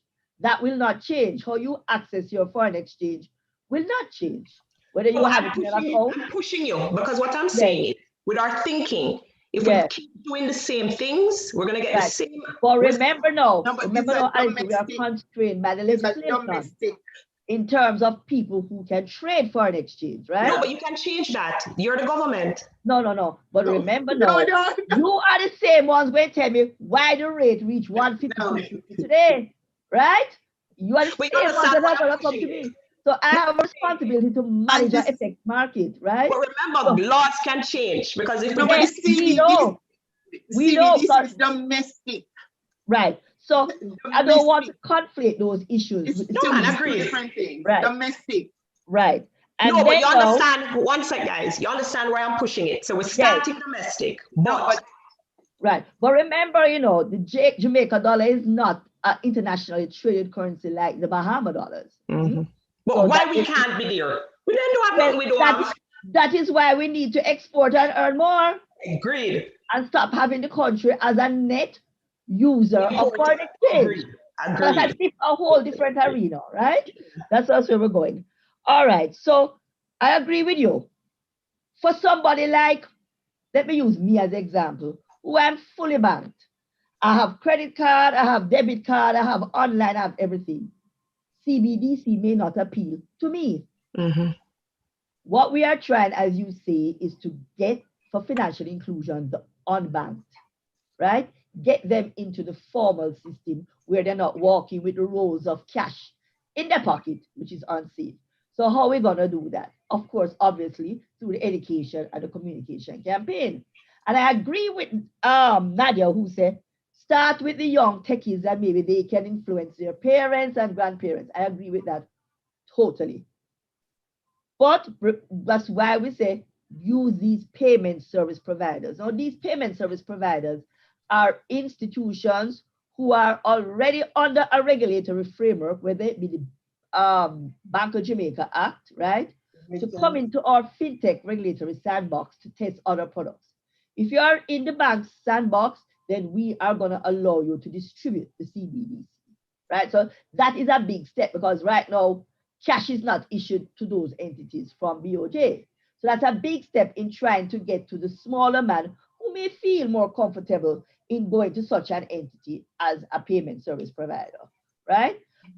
Novlet answered credit unions, but I just want to reiterate, those credit unions would have to be the sandbox. Remember, credit unions are not regulated as yet by BOJ. Those amendments and that legislation is currently in train. We are hoping that it comes through very quickly this year or by year end. But if you are in the sandbox, as a credit union, you will be able to distribute the CBDC. And we have already spoken with those that are in the sandbox. So is there an opportunity to get into the sandbox? You see, no? Absolutely. Absolutely. But the sandbox has been out there from March 2020. No, man. I hear you. I'm just giving you an opportunity to market it. No, we have both. Right. But it has been out there from March 2020, and there are a number of applications that have come in. So I hear you, Dr. Panton, but you see these lovely teachers and the people who are here. So, all right. So www.boj.org.jm, you go and you search FinTech Regulatory Sandbox. All the guidelines and all the requirements. And the application form is there. And applications have been coming in, and we have been assessing applications. Right. On the matter of Sam Sharp will not be charging you a fee for that ad. Thank you. I totally appreciate. One hand washes the other. And last thing you had mentioned was the fees. I want to speak about the fees, not very clarified. As I said, we don't want somebody must be indifferent between using physical cash and the central bank digital currency. That's what we're aiming for. So if there are going to even be merchant fees in using the CBDC, Bank of Jamaica will be having discussion with the banks on how best that should be even lower than what they pay when they're using a debit card or a credit card. And if you are doing a mobile transfer, phone to phone, we are having discussions with the telecoms because we intend to zero. But I mean, the telecoms are in the business of making money, eh? So we will be in discussions with them to absorb that cost because the mantra is CBDC must not cost somebody when cash didn't cost them. But we have to be careful though, because you don't want to pay the telecoms more money than the cost of the people. No, they no, but are going to no. have to, they are going, that's, you know the cost of the paper, Alison? You right, Big Carl. big cost, big cost. Because it's not just regular paper, you know. Yeah, It's special. a substrate I Yeah. use to keep it durable and all that. No, man, I'm just saying because I see what my phone bill look like. Maybe I chat too much, but I just raising that. But You know, but trust us, Alison, in terms of the payment to the telecoms. yes. We will agree on what is to be paid. There are certain standard for these type of transaction, and the Bank of Jamaica will not be paying. All we want to know is that we don't want that aspect to come at a cost to the consumer. No, man, I agree. But you see, as a taxpayer, we know and we love our BOG.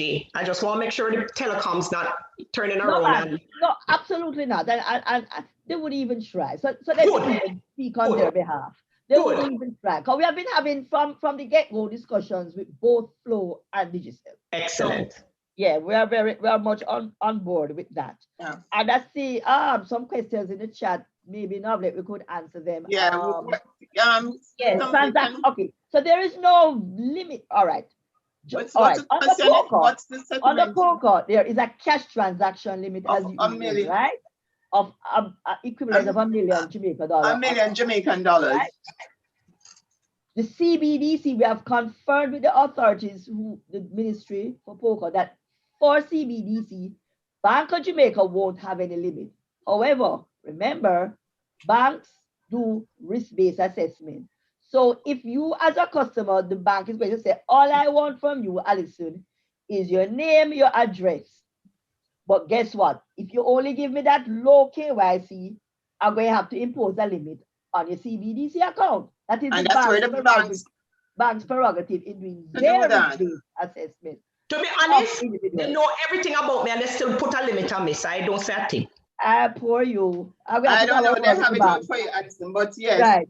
But what I'm saying is, Government of Jamaica and Bank of Jamaica will not put a limit. So that limit, that cash transaction limit that is on the POCO is not going to be applicable because And the guess what? CBDC. Cash, physical cash is anonymous. A CBDC has a digital footprint and the bank will know the transaction. So it's no longer anonymous. So that issue of having a limit because of the anonymity no longer applies. However, the banks themselves may do their own assessment. So if you're a first-time customer coming for a CBDC and all you have is a little ID, that a national ID that says Natalie Haynes and so, this is what, then they may say, okay, based on how I assess you, your limit on your CBDC account going to be X. And that is possible. And that is their prerogative. And therefore, you can use that CBDC for any transactions up to what you have because you can't spend what you don't have. So therefore, the transaction limit may not be there. It's just limited by what you're holding in the CBDC account. So I don't know if I've made that clear. So Yeah. there's no transaction limit per se.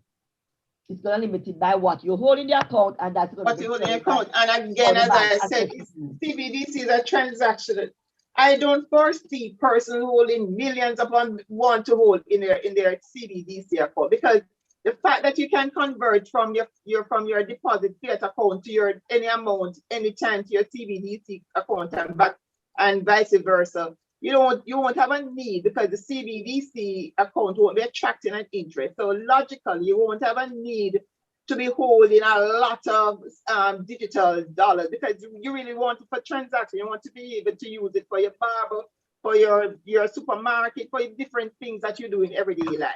I think that's a good selling point, the no limit, because I don't know if people realize I'm doing renovations, so I have to send money to a contractor, and I realize we have a money limit. Whereas if it's CBDC, I could pay me money and go on. Right. So you're fully banked, Alison. So your bank is not going to give you any limit. No. Right? So you can have and you spend up to what you have in your account. Perfect. Right? And there was one last question. Why no interest? Right. Remember, it is akin to cash. When you hold cash in your pocket, nobody gives you There's interest. no interest. Right? Because Once the you take it. interest is starting to pay, then the other side to balance, Alison, your account will be fees. So therefore, no interest because it is going to be akin to cash in that. Cash in your pocket. Mhm. All right. So it's a safer way of keeping the money other than under your mattress or in your tread bag because It is. It is very much so. So I If think one does I'll not have a stop regular there. bank account, how will CB? Yes. I'm trying to read. How will CB account be funded? If you don't have a regular bank account, recall we said, you can go in and you will ask to open your CBDC account without having you do not have to have a regular bank account to open your CBDC account. Right. So all these questions and whatever problems that will arise, that's the purpose of the pilot. So in the months when we're doing the pilot, because guess what? The pilot is not going to be just, the banks now will say, I am choosing X number of customers, but guess what? A key thing is that they have to choose merchants because Alison, you can have a CBDC account, but if you cannot spend it, it makes no sense. So therefore, the pilot will involve regular consumers like you and me, but merchants, right, will also have to be in the pilot so that testing can take place. Agreed. I didn't want to spend all night cussing that if people and the ministries, the government ministries that do a lot of payment, they will also be in the pilot. Right. So all of these things will be tested in the pilot. So we're going to have the park people, the Ministry of Labor, National Security people. TAJ? Yes. And Alison, we have had all of these meetings because these are meetings that would have to be done outside of the limelight of the public. Well, it's like giving you the opportunity to tell people. Yeah, man, you're toll operators. Remember, Alison, remember toll. You drive to the toll and you realize you don't have any cash in your bag. You have no money. We have been speaking with the toll operators, all of those critical entities, and they have already indicated their willingness to participate in the pilot. Excellent. So if I have a customer that pay me for accounting advice in CBDC and I can't pay my toll, I can't pay my contractor, I can't pay nobody. It makes no sense. So you have to have all the parties who receive payments. And these are the parties that we're going to be testing in the pilot, during the pilot. When you give them the money, they need their people to also be able to use it. To be able to accept, they accept it. Right. And we know it's going to take some time. It's not an overnight thing because remember, in the Jamaican economy, cash is king. Cash is always king for a long time. Coronation Market, cash is king, right? So we are working to ensure that over time, the CBDC becomes acceptable and whatever issues, those are dealt with very quickly. And aspect Alison spoke about earlier about the communication. Yes, it is all part of what you'll be seeing rolled out, not only by Bank of Jamaica, but with all our stakeholder partners in terms of our communication. And it's not only going to be communicated in Kingston and St. Andrew, right? You're going to see a wide range communication across all the parishes. Please make sure Clarendon and Hanover is there. Yes, I'm noting that, but all the parishes, including Clarendon and Hanover, will be there. And as we just said a moment ago, it's not going to be an overnight thing. It's not going to be an overnight thing, but I really want to say that it is not a hype, right? But it's going to take time. This changes. Anything that is so drastic in terms of a change, person going to take time for persons to buy in. So we are going to need your support. Dr. Panton, a wonderful lady said, don't shy from the hype, because you remember I said with social media, you want hype with substance. We desperately as Jamaicans but remember, you remember when I started and said in Jamaica, when we talk about hype, we always think when we say somebody hyping up, we said they're just full of excitement without substance. That's why I don't want to put the word hype with CBDC because it's with substance. No, man, young people that use hype as if you look good. Oh, you're hype. You need some young people in your house. You need some 12-year-old to hype the thing. Yes, when them say you're hype. Well, if it's hype, it has to be with substance. Yes, it's not we don't want the CBDC to be a 9-day wonder. No. Agreed. Definitely not a 9-day wonder. But the thoughts that we have been getting have been good in terms, but there are a number of things that we have been doing I mean, all the stakeholders, we have been reaching out to them. We have been reaching out to the various entities, the players in the market, the communication strategy. Now we are going to ramp up some more. You'd have seen as the DG Haynes spoke about, she just spoke about some of the information that you have seen. You have seen some formal information. You're going to see some other teasers. I don't want to rain on the parade of our communication team. One was in the Gleaner this morning. Yeah, one was in the Gleaner this morning. One of the team. You didn't crack the code. No, we want them on social Alison, media. crack the code? It's the Instagram and the social media. Yeah. So all of those things we're really ramping up the communication. But all of it, as much as I told the people, you see, I have to be careful. I say the wonderful Phil Ogle, I told you he founded the ICAJ, but he is very much in touch with what is going on. So we need to be able to, when he goes on his Instagram, goes on his LinkedIn, goes on his Facebook, we see it. Okay.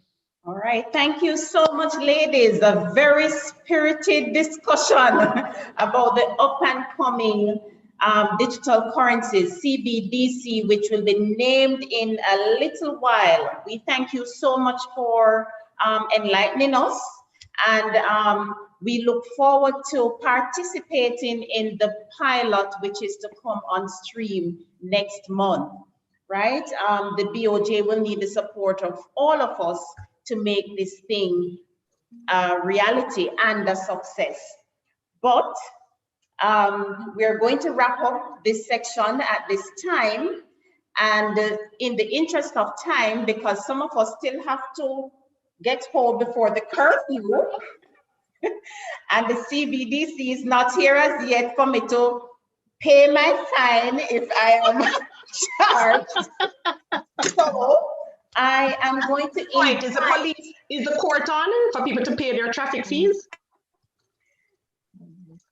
Okay, so I am going to invite Miss Janet Silvera, President of the Montego Bay Chamber of Commerce and Industry, to move the vote of thanks on behalf of the both institutions. Thank you.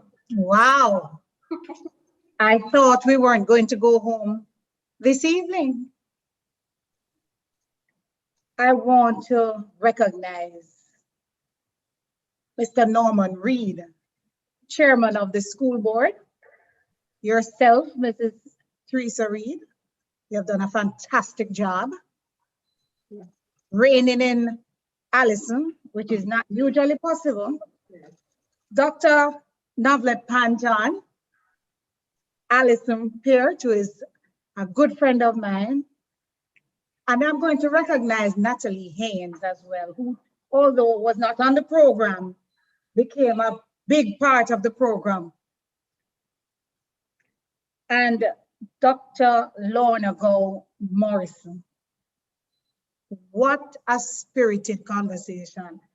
Engaging and dynamic is how I would really describe it.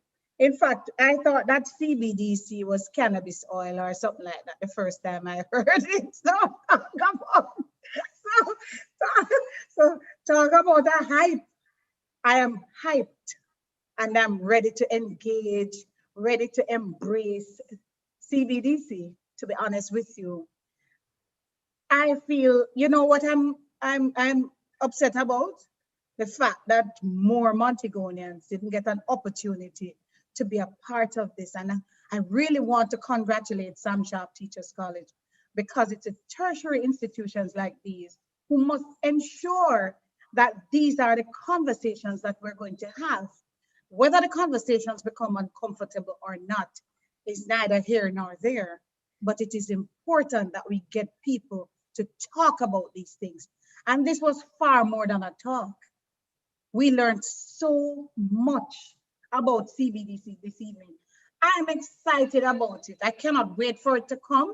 And while you were here speaking, I was online sending out information to the directors at the Montego Bay Chamber of Commerce and Industry, because I know there are many persons who have been talking about this type of currency. I don't want to call it cryptocurrency because I don't want Mrs. Panton to get to be wondering if I learned nothing here this evening, because I learned so much.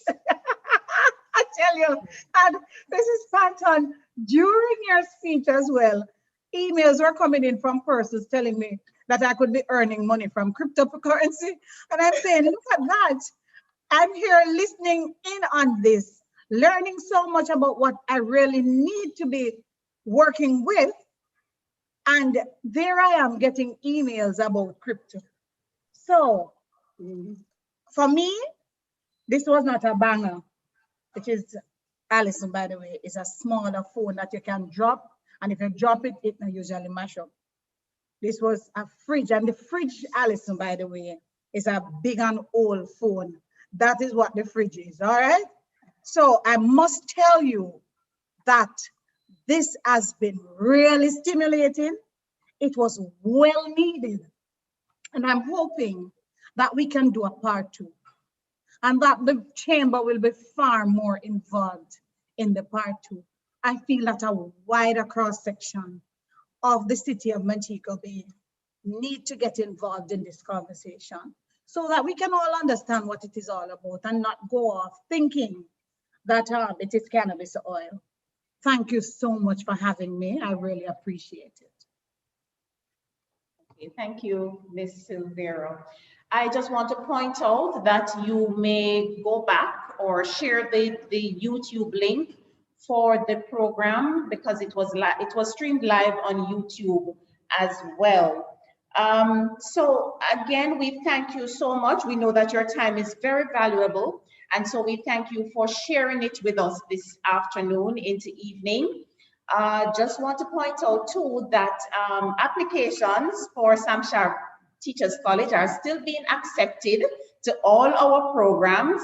And we invite you to go to our website at sstc.edu.jm to submit your applications or to invite your children, your grandchildren to apply to the institutions, those who are leaving high school in a little bit. You may give us a call at 952-4002 or send us an email at sstc@samsharp.edu.jm and follow us on all our social media pages, Instagram, YouTube, Facebook at samsharp.edu.jm.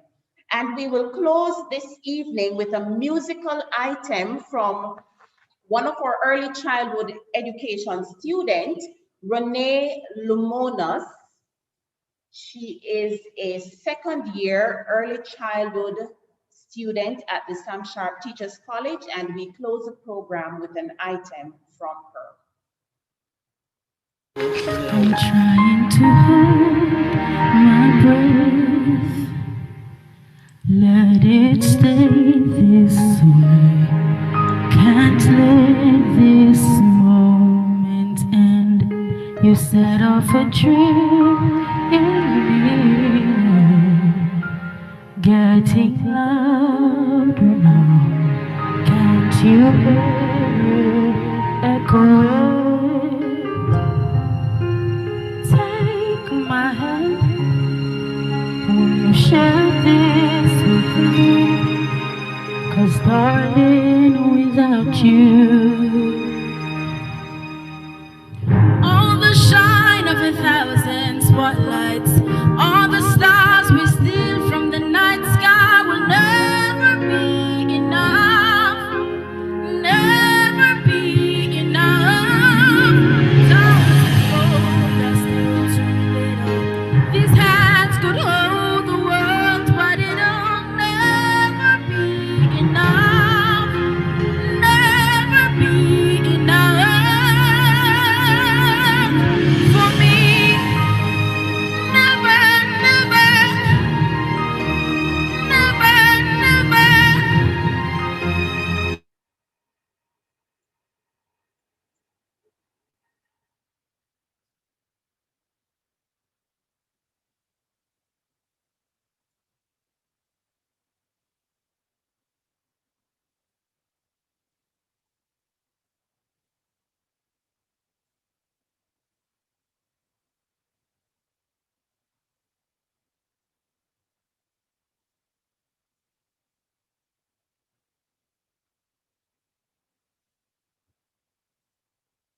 Teresa, we're not hearing.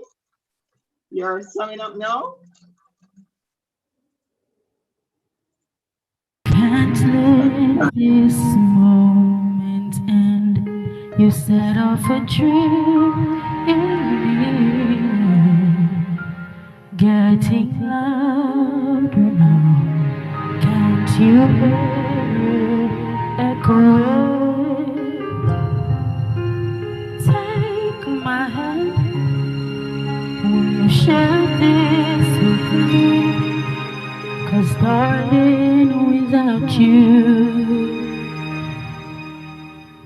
all the shine of 1,000 spotlights, all the stars we steal from the night sky will never be enough, never be enough.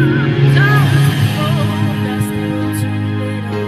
These hands could hold the world, but it'll never be enough, never be enough for me. Never, never, never, never,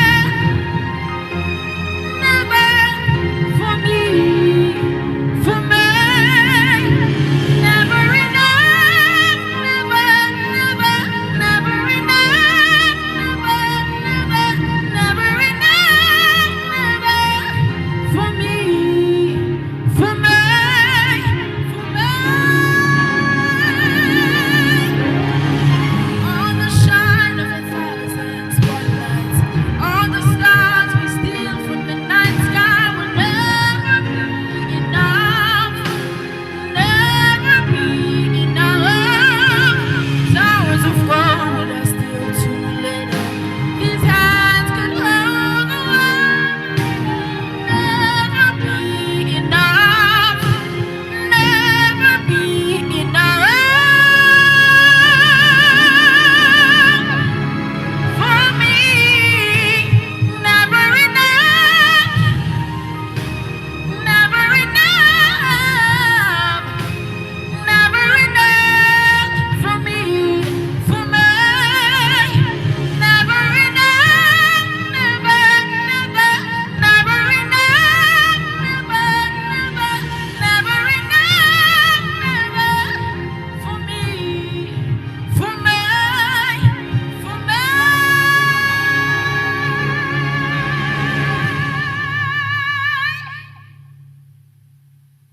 For me.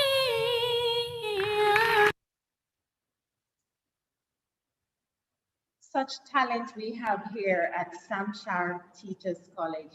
Thank you so much for joining us this afternoon. It was a wonderful afternoon, and we look forward to sharing with you in future events and discussions. Have a good evening, everyone. Thank you. Thank you. Bye, everyone. Bye, everyone. Thank you so very much. Bye-bye. Thank you and bye. Keep safe. Thank you. You too. Bye, everyone. Have a good evening. All right, good. Bye. Bye, bye. Ta-ta.